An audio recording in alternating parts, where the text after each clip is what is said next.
Hello, तर आजच्या व्हिडिओमध्ये आपण बघणार आहोत की अख्खा मसूर कसा करायचा. तर त्यासाठी मी इथे घेतलेलं आहे तेल, जिरं, मोहरी, हिंग, ओवा.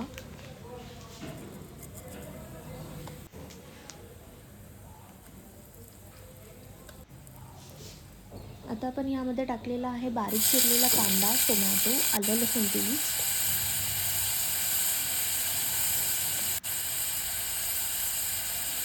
हळद, मीठ आणि कांदा लसूण मसाला टाकायचा आहे.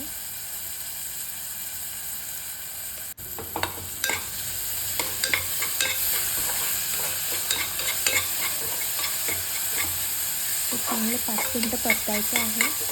त्याच्यानंतर आपण ह्याच्यात टाकणार आहे रात्री भिजवलेला अख्खा मसूर.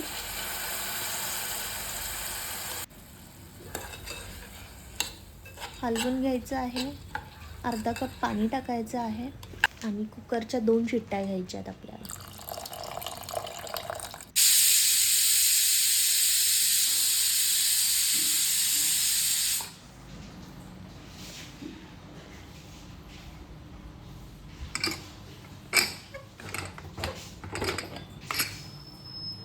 तुम्ही बघू शकता इथे छान छान असा मसूर शिजलेला आहे.